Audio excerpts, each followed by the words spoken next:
नमस्कार दोस्तों, जय हिंद जय भारत। दोस्तों, कल यूपी बोर्ड का एग्जाम स्टार्ट है, जिसमें कक्षा और 10 के प्यारे विद्यार्थियों का पहला एग्जाम यानी पहला पेपर हिंदी का है। और उसमें निबंध एक महत्वपूर्ण टॉपिक है आता है और बेरोजगारी की समस्या कारण निवारण। ये जो हेडिंग है, ये बेरोजगारी की समस्या पर लगभग फुल चांस है आने का। और ये कक्षा 12 के प्यारे विद्यार्थियों के लिए बनाया गया है।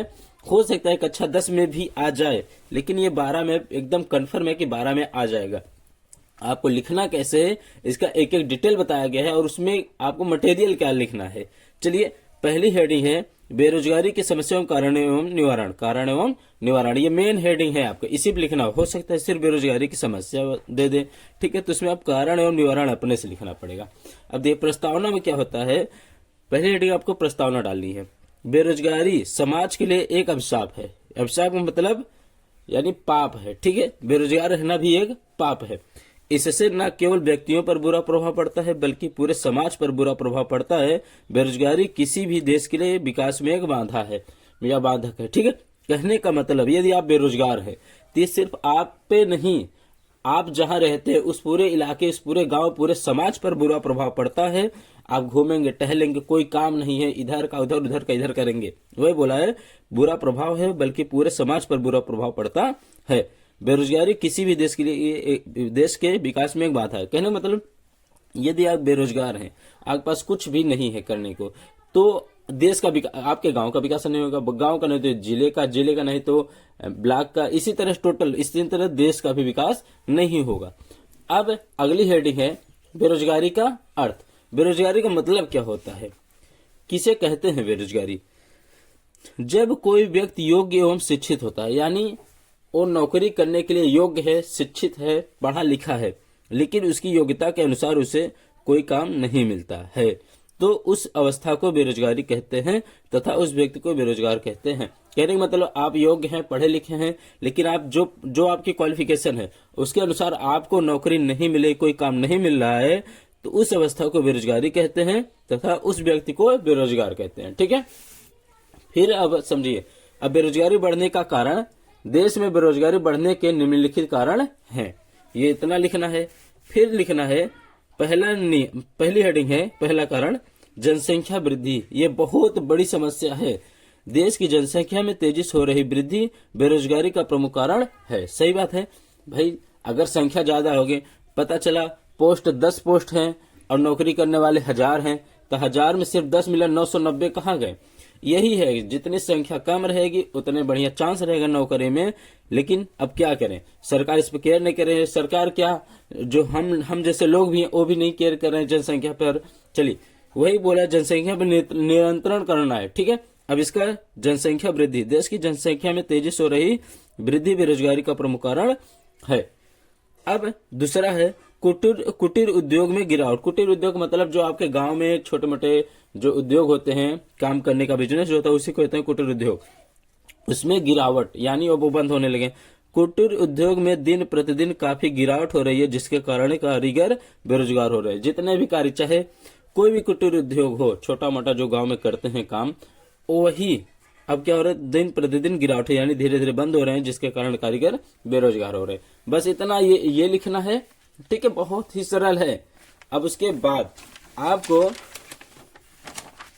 इसमें आ जाए तीसरा मौसमी व्यवसाय। क्या हेडिंग है, मौसमी व्यवसाय लिखना है। भारत एक कृषि प्रधान देश है, यानी कृषि प्रधान का मतलब ये है कि भारत में ज्यादातर किसान यानी खेती करने वाले लोग हैं। वही बोला है भारत एक कृषि प्रधान देश है, लेकिन कृषि व्यवसाय मौसमी होने के कारण यह केवल एक निश्चित समय के लिए ही काम का अवसर प्रदान कर पाता है। कहने का मतलब जैसे इस समय गेहूं है, गेहूं भी 4-6 महीने का होता है, उसके बाद फिर धान आ जाएगा 4-6 महीने का, या फिर और जो भी काम होते हैं, सरसों का हुआ, मूंग हुआ, अरहर हुआ, दाल हुआ, ये सब एक सीजन में होते हैं। एक निश्चित समय होता है, 4 महीने का, 6 महीने का, 1 साल का। बस उस जो जैसा समय रहेगा उसमें काम मिलेगा, फिर उसके बाद लोग बैठ जाते हैं। चाहे जो भी काम हो, अमरूद का सीजन हो, आम का सीजन हो, या किसी भी चीज का सीजन हो, एक निश्चित समय के लिए होता है, तो उस समय आपको काम मिलेगा, फिर उसके बाद काम बंद, ठीक है। अब अगली हेडिंग औद्योगिक क्षेत्र की धीमी वृद्धि। अब औद्योगिक क्षेत्र का मतलब क्या है, इसको समझिए। देश में औद्योगिक क्षेत्र की वृद्धि बहुत धीमी है, इसलिए इसमें रोजगार के अवसर कम है। क्या नाम? औद्योगिक क्षेत्र मतलब जो बड़े बड़े बिजनेसमैन होते हैं, उनकी जो कंपनियां होती हैं, औद्योगिक क्षेत्र उसी को कहते हैं। ठीक है, किसी भी, चाहे कपड़े का हो कंपनी, चाहे किताबों का हो फैक्ट्री, चाहे जिस भी चीज का हो, उसमें बहुत कमी है। अब आ जाइए बेरोजगारी खत्म करने के उपाय। अब कैसे बेरोजगारी को खत्म किया जा सकता है उस पर ध्यान दीजिए। पहला हमने पढ़ा था जनसंख्या वृद्धि, अब जनसंख्या पर नियंत्रण यानी रोक करना है। बेरोजगारी पर नियंत्रण पाने के लिए जनसंख्या पर नियंत्रण लगाना अति आवश्यक है। सही बात है भाई, अगर बेरोजगारी कम करना है तो जनसंख्या को कम करना पड़ेगा। ठीक है, अब दूसरा है शिक्षा व्यवस्था। शिक्षा व्यवस्था में सुधार लाकर बेरोजगारी की समस्या से बचा जा सकता है। कहने का मतलब शिक्षा व्यवस्था यानी यदि आप हर व्यक्ति को लगभग शिक्षित करने की कोशिश करेंगे या हर व्यक्ति लगभग शिक्षित हो जाएगा तो वो जरूरी नहीं कि नौकरी पा जाए। नौकरी पाने का मतलब ही नहीं, आप नॉर्मली कहीं भी अगर शिक्षित हैं तो आप कुछ भी कमा धमा सकते हैं, किसी को पढ़ाकर भी अपना खर्चा निकाल सकते हैं। चलिए, अब विदेशी कंपनियां मेन हेडिंग है, इसको समझिएगा। विदेशी कंपनियां रोजगार के अधिक अवसर प्रदान करने के लिए सरकार को विदेशी कंपनियों को खोलने का प्रोत्साहन देना होगा। ये जगह कमी थी। ठीक है, अब ये समझिए, सही बात है, विदेशी कंपनियां जो हैं उनमें बहुत ही अच्छी टेक्नोलॉजी होती है। यदि सरकार उनको अपने भारत यानी देश में लाए तो रोजगार के अवसर हो सकते हैं। अब चलिए, अब उपसंहार मेन होता है। उपसंहार में क्या है, पूरा निचोड़ लिखना होता है। देश में बेरोजगारी की समस्या लंबे समय से है। हालांकि सरकार ने रोजगार के कई कार्यक्रम शुरू किए हैं, लेकिन पूरी तरह से युवाओं तक नहीं पहुंच सका है। बेरोजगारी से बचने के लिए सामूहिक प्रयास करना होगा। यदि हमें बेरोजगारी से बचना है तो सिर्फ सरकार को नहीं, एक दो लोगों को नहीं, पूरे समाज के लोगों को प्रयास करना होगा हर तरह से। अब जो प्रयास है, जनसंख्या वृद्धि पे नियंत्रण करना होगा, शिक्षा व्यवस्था में सुधार लाना होगा, विदेशी कंपनियों को सरकार मौका देगी या सरकार को मौका देना होगा।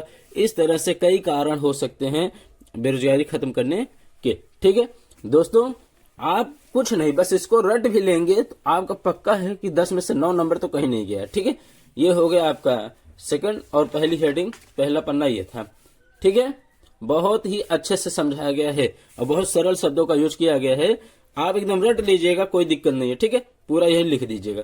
चलिए, यदि यह वीडियो पसंद आया हो तो अपने दोस्तों में जरूर शेयर कीजिएगा और चैनल को प्लीज सब्सक्राइब कर दीजिएगा। आप लोग सब्सक्राइब नहीं करते हैं तो जो मोटिवेशन होता है हमारा, वो मनोबल नीचे हो जाता है। सब्सक्राइब करने से ये लगता है कि हाँ, लोगों को वीडियो पसंद आ रहा है, तो इससे और भी अच्छा कंटेंट देने की कोशिश करते हैं। और थोड़ा समय की प्रॉब्लम है, नहीं तो हम आपको रेगुलर वीडियो देते। ये आप रट लीजिएगा, ठीक है, कोई दिक्कत नहीं है। और यह वीडियो यदि पसंद आया हो तो चैनल को प्लीज सब्सक्राइब करके दोस्तों में शेयर कर दीजिएगा। जो भी दिक्कत हो कमेंट कर दीजिएगा। चलिए, मिलते हैं अगले वीडियो में, तब तक के लिए जय हिंद, जय भारत।